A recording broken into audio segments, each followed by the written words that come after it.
Insulin எடுத்துக்கிட்ட பிறகும் சக்கரை நோயை கட்டுப்படுத்த முடியலையா? டயா பூஸ்டரையும் சேர்த்து எடுத்துக்கங்க. சுகரை கண்ட்ரோல் பண்ணும் ஃபாஸ்டர். அனைத்து மருந்து கடைகளிலும் கிடைக்கும்.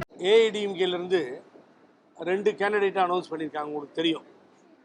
இன்னைக்கு அந்த மனு மீது பரிசீலனை செய்யப்படுகிறது. நல்லா ஞாபகம் வச்சுக்கோங்க.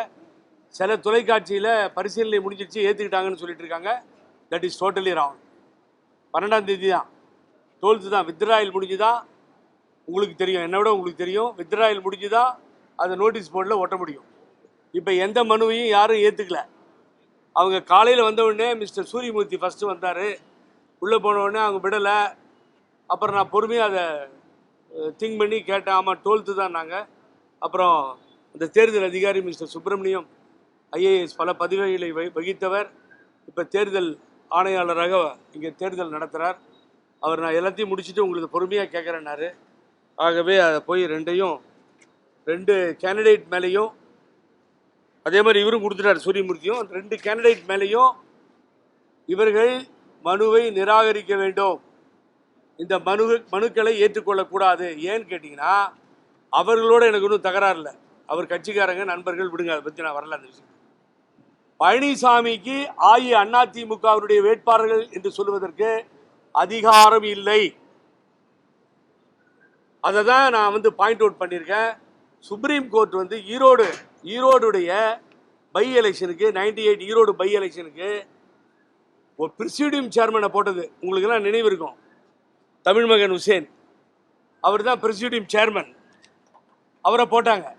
ஏன் போட்டாங்கன்னு கேட்டிங்கன்னா, mister O Panneerselvam coordinator, joint coordinator dispute problem இருந்ததால் நீங்கள் 2 பேரும் சைன் பண்ணக்கூடாது, நடுவில் ஒருத்தரை போடுங்க, உங்கள் பிரிசீடியம் சேர்மனை போட்டுக்கோங்க, அவர் இந்த தேர்தலை நடத்தட்டும், இந்த ரெட்டையிலையே பயன்படுத்திக்கோங்க.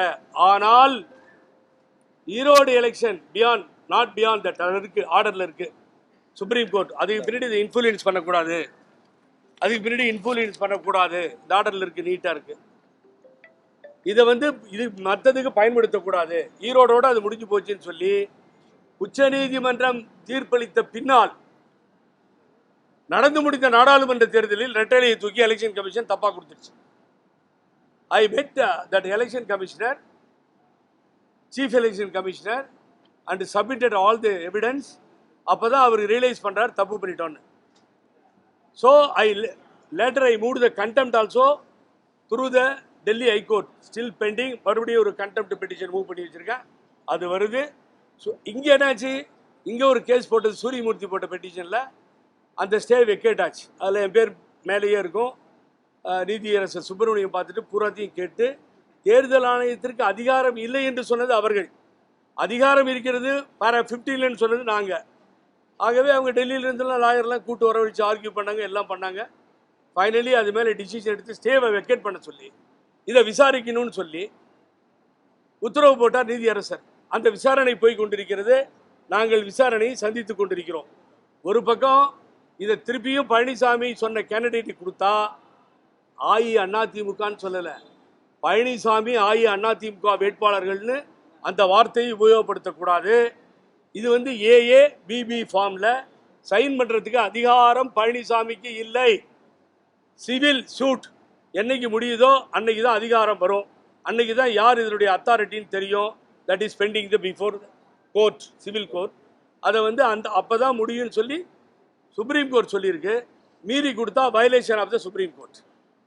அதை பண்ணாதீங்க, அந்த தப்புன்னு சொல்லி நான் இந்த தேர்தல் ஆணையர் சுப்ரமணியம் சார்கிட்ட எல்லாத்தையும் விவரமாக சொல்லிட்டேன். I appeal to our honourable Archana Patnaik IAS, please do the justice. நீங்கள் அவங்க சொல்லிட்டுலாம் வெயிட் பண்ணாதீங்க.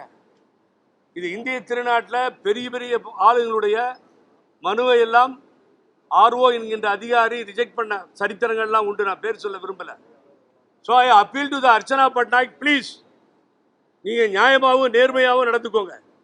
இந்த கேட்கறது, டெல்லியில் கேட்கறது, அப்படி தூக்கி போடுறதுனா அது முறையாகவும் நியாயமாகவும் இருக்காது.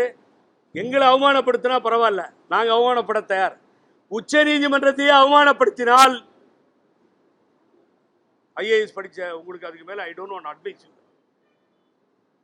ஆகவே நான் அன்போடு கேட்டுக்கிறேன், நியாயமாக நடந்துக்கோங்க. இதை ஃபார்வேர்டு பண்ணுங்கள்.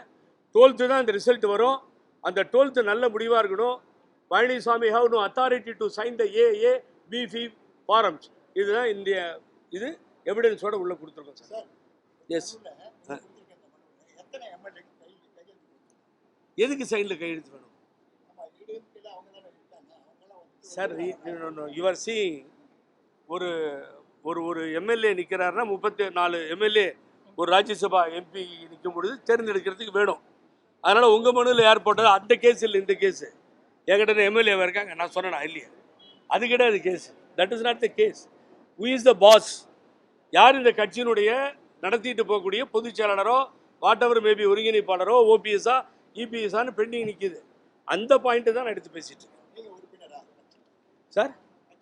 100% இந்த கட்சியினுடைய கொள்கை பரப்பு செயலாளர். அந்த பிரபாண்டா சபரேட்டி ஆஃப் த பார்ட்டி அதை சைன் பண்ணி ஓபிஎஸ் ஒருங்கிணைப்பாளராக இருக்கும் பொழுது கொடுத்தாரு. அவங்க 2 பேருக்கு தகராறு அவங்க என்ன எடுத்தாங்கன்னா ஐ டோன்ட் அக்செப்ட்.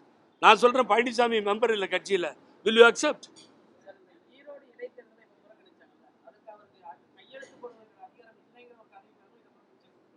ஆமாம் சார்.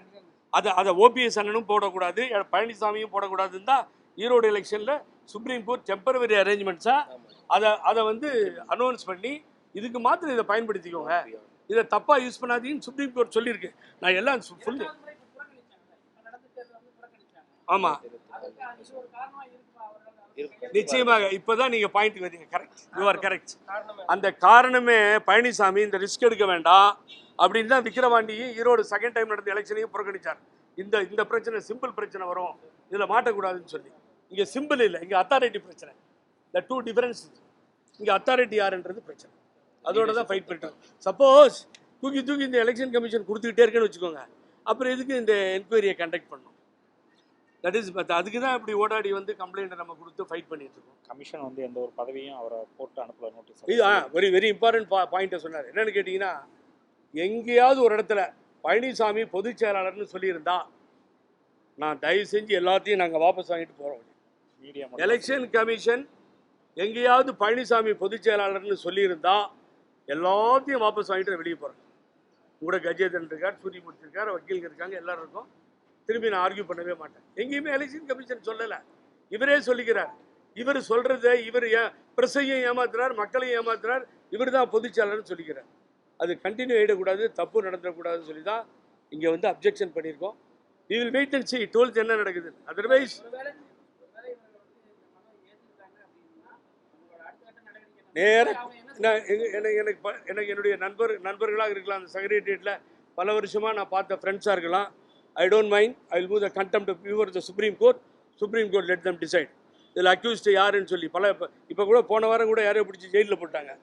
தவறு நடந்துச்சுன்னா கண்டெம்ட் தான், கண்டெம்ட் பெட்டிஷனை மூவ் பண்ணுவேன். அது தண்டனை கொடுத்தா கோர்ட்டு அவங்க உள்ளே போட்டோம். நமக்கு என்ன இருக்குது? We cannot help. இல்லை என்னை பொறுத்தவரை தேர்தல் அர்ச்சனா பட்நாயக்கு அதுக்கு முன்னாடியே போயிட்டாங்க. நான் ஓப்பனாக சொல்கிறேன், நான் பொய் பேச மாட்டேன், அவசியம் இல்லை. அவங்க வந்து தலைமை சொல்லட்டும்னு உட்காந்துருக்காங்க. இந்த good officer why she is doing like that I don't know. But Subramanian sir தலைமை இந்த தேர்தல் அதிகாரி மிக பொறுமையாக அத்தனையும் கேட்டு பாயிண்ட் அவுட் பண்ணி எல்லாத்தையும் எடுத்துகிட்டு இன்றைக்கி ஈவினிங்குள்ளே டெல்லி போயிடும். நல்ல முடிவு எடுக்கிறோம் சார். அது என்ன அவங்க சொல்கிறாங்களோ நியாயமாக எல்லாம் கன்சல்ட் பண்ணி 12th தான் நாங்கள் அறிவிப்போம். ஏன் நீங்கள் அதுக்குள்ளே அவசரப்படுறீங்க? கவலைப்படாதீங்க, அது என்னவோ நியாயம். நாங்கள் நியாயம் தான் வேணும் எனக்கு. I need justice, not more then that. எனக்கு தொடர்ச்சியாக நீங்கள் எடப்பாடி பழனிசாமிக்கு எதிராகவே செயல்பட காரணம் என்ன சார்? இல்லை, எடப்பாடி பழனிசாமி அரசியலிருந்து வீட்டுக்கு அனுப்பி அந்த தலைமையை ஒழித்து வேற யாராவது ஒரு நல்ல தலைமை ஏற்படுற வரைக்கும் இதுதான் எனது புரட்சி பயணமா இருக்கும். இல்ல சார், அவரை வந்து பொதுச் செயலாளரா கட்சிக்காரங்க எல்லாரும் ஏத்துக்கிட்டாங்க. எந்த கட்சி ஏத்துக்கிச்சு? நோ நீங்க தனிப்பட்ட சார் நபரா சார் கட்சிக்குள்ள குழப்பம் இல்லை நான் குழப்பவாதி தான். இவர் கரெக்ட். இந்த ட்ரபிளர். இந்த பொதுக்குழு தூக்கி குப்பையில் போடுங்க. புரட்சி தலைவர் எம்ஜிஆர் அதுதான் பண்ணார். பொதுக்குழு ஒத்துக்கலையே அவர் போடா அப்படின்ட்டு வெளியே போய் மக்கள்கிட்ட போனார். நாங்கள் பண்ணுற தப்பே இந்த சட்ட போராட்டம் தான், மக்கள்கிட்ட போகணும். நான் எந்த மக்கள் பழனிசாமி ஏற்றுக்கிட்டாங்க? நகராட்சியில் 0, பேரூராட்சியில் 0, மாநகராட்சியில் 0. நான் எலெக்ஷன் இப்போ பை எலெக்ஷனில் 4-5,000 ஓட்டில் ஈரோட்டில் டெபாசிட்டு தப்பிச்சது. எதுலையாவது ஒரு இடத்துல ஜெயிச்சிருக்கார் பழனிசாமின்னு சொல்லுங்கள். நான் பேசலை. அது தோல்வியே துணை போய்கிட்டே இருக்குது. தோல்விகளை தழுவிக்கிட்டே இருக்க பழனிசாமி தலைமை வேண்டுமா? சாதாரண ஆள் கூட முதலமைச்சர் ஆகலாம் நான் ஆகிட்டேன் அப்படின்னு சொல்கிற இறங்குங்க. ஒரு பொதுவான ஆள் அங்கே கொண்டு வந்து வைங்க, அவங்க நடத்திட்டு போகட்டும். சார் சூழ்நிலை எப்படி சார் இருக்குது? நீங்கள் விஜய் ஒரு பக்கம் வந்துட்டாரு, ஒரு பக்கம் திமுக கூட்டணி ஸ்ட்ராங்காக இருக்குது. இங்கே 4-5 நாங்கள் அடிச்சிட்டீங்கன்னா எப்படி சார்? மக்களும் தொண்டர்களும் ஒற்றுமையாக போங்கன்னு சொல்கிறாரு சார். ஏன் சார் இறங்கி வர மாட்டேன்ட்டார் சார்? இன்னும் ஓப்பனாக சொல்கிறேன் சார், அவரே கூட தலைமை வச்சுக்கிட்டு சார் இதை வந்து சின்னமாகட்டியும் ஓபிஎஸ்கிட்டையும் எல்லாரையும் கூட்டு உட்கார வச்சு பேசி அவரே எழுந்துட்டு போகிறாருங்க போட்டோம் அப்படின்னு சொல்ல நான் தயார் சார். ஆனால் யாரையுமே சேர்க்க மாட்டோம். உகாண்டா அதிபர், நீங்கள் வந்து சைனாவிலேருந்து வந்திருக்கீங்க, நீங்கள் ஜப்பான்லேருந்து வந்திருக்கீங்க, நீங்கள் வந்து கொரியாவிலேருந்து வந்திருக்கீங்க, நான் ஒருத்தன் தான் விவசாயினுடைய மகன், இந்த நாட்டை ஆள பிறந்தவன். என்னது யார் போட்ட பிச்சை? மக்கள் போட்டதா? மக்கள் மத்தியில் ஜெயிச்சாதான் சார் அரசியல். இந்த பொதுக்குழுவின் செயற்குழு குப்பையில் கொடுத்தார். கவலை மெயினா இதை எழுப்ப வேண்டியவர் ஓபிஎஸ். அவர் தான் இணைய ஒருங்கிணைப்பாளராக செயல்பட்டவர்.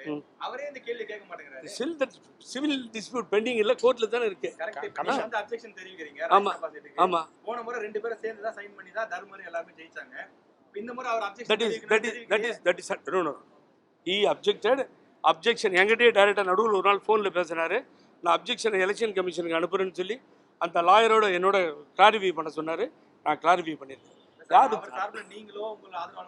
இல்ல அவர் இல்ல அவரே பண்ணியிருக்காரு சார். எனக்கு தெரியும், அவரே என்கிட்ட சொன்னார். இல்ல இல்ல அவர்கிட்ட கேட்கணும். He was spoken. என்கிட்ட சொன்னாரு, அண்ணா இது மாதிரி பண்ணணும், இது என் லாயரோட பேசுங்கன்னாரு. நான் பேசுறேன். It is fact I am telling. அது சொல்லிட்டேன். அந்த கேஸ் வந்து அட்டெண்ட் பண்ணிட்டு இருக்காங்களே எலெக்ஷன் கமிஷன் கேஸ் அது அட்டெண்ட் பண்றாங்க சார். இப்போ இந்த ராஜ்யசபா விவகாரம் தான் நீங்க இப்போ மெயினா இங்க தலைமைச் செயலகம் வந்து ஒரு நீங்க சொன்ன மாதிரி தர்மர் ராஜ்யசபா எலெக்ஷன்ல தான் இந்த பிரச்சனை ஸ்டார்ட் ஆச்சு. ஒரு நல்ல மனுஷன் தர்மர்னு அதை தூக்கி அவர்கிட்ட கொடுத்தாரு. அப்பதான் இது உடைஞ்சது, இந்த பிரச்சனையில ஆச்சு. நான் நினைக்கிறேன் இந்த ராஜ்யசபா தேர்தலையாவது நியாயம் கிடைச்சிடும்னு நினைக்கிறேன். பாப்போம். ஒவ்வொரு ராஜ்யசபா தேர்தலும் சரித்திரமா மாறுது. இது ஒரு சரித்திரமா மாறட்டும். சார் இப்போ கடைசியா ஒரு கேள்வி. இந்த ஒருங்கிணைப்புக்கு தடையா இருப்பீங்க. நீங்க தான் ஒருங்கிணைப்பு குழுன்னு அமைச்சு செயல்படுது. இப்போ தடையா இருப்பது யார்? காரணம் என்ன? 100% தடையாக இருப்பது மிஸ்டர் பழனிசாமி. ரெண்டாவது, நான் நீங்கள் கேட்டதால சொல்கிறேன், ஒருத்தர் என்னோட இருந்தார். அவர் ஜெயிலிருந்து, திகார் ஜெயிலிருந்து கூப்பிட்டு வந்து ரோடா அலைஞ்சோம். நானும் சம்பத் தண்ணனும். நான் என்ன சொல்கிறேன், அவருக்கு அவர் ஒரு கட்சி நடத்திட்டு இருக்கார் அமமுகன்னு. காலையில் போய் சின்னமாக பார்க்கட்டும். நாளைக்கு போய் மீட் பண்ண சொல்லுங்கள் ஒரு 10-11 மணிக்கு. அவங்களும் இவரும் முதல்ல பேசிட்டோம். நான் ஈவினிங்குள்ளே ஓபிஎஸ் என்ன கூப்பிட்டு வந்துடுறேன். வேலை முடிஞ்சிடும். இல்லை யார் 2 பேர் சந்திக்கணும்? அதுதான் இந்த அமமுக பொதுச்செயலாளர் ஒருத்தர் சொன்னேன். நீ நான் பேர் சொல்கிறேன். அதனால் நீங்கள் சொல்லுங்கள். சசிகலா அவர்களும் முதல்ல சந்திக்கணும். ரெண்டாவது அதுக்கு அடுத்தது ஓபிஎஸ் என்ன கூட்டுறது என்னோட பொறுப்பு.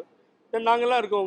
இந்த கேஸ் போடுறோம். எல்லாரும் வித்ரா பண்ணிட்டு கட்சியை நல்லபடியாக கொண்டு வந்துடுவோம். இதை பண்ணுவோமே. டிடிவி அவர்களும் சசிகலா அவர்களும் சந்திக்காம பேசாம இருப்பதற்கான காரணம் என்ன சார்? அவங்கள இல்லை சார் கேட்கணும். நான் எனக்கு சம்மந்தப்பட்டதுன்னா சொல்லிடுவேன். நீ எங்கிட்ட கேட்டீங்கன்னா நீங்க தான் ஒருங்கிணைப்பு குழுல இருக்கீங்க. ஒருங்கிணைப்பு குழு மாத்திரம் இல்ல, 11 ஆண்டு காலம் புரட்சி தலைவி அம்மா வழக்குக்காக சுத்தி ஓஞ்சி எல்லாம் என் பிணை சொத்துக்கள்லாம் கொடுத்தவன். அதுக்கு பின்னாடி தினகரனை ஜெயில இருந்து கொண்டு வரதுக்கு திகார்ல இருந்து இங்கே கூட்டு வந்து தமிழ்நாடு பூரா 30 இடத்துல கூட்டம் போட்டவன். யார்கிட்டையும் 10 பைசா கை நீட்டி வாங்கின ஆள் இல்லை புகழேந்தி. ஆகவே நீங்கள் சொல்றது கரெக்டு தான். ஆனால் பர்சனலாக அவங்களுக்குள்ள தகராறு அவங்க தான் சால்வ் பண்ணுவாங்க.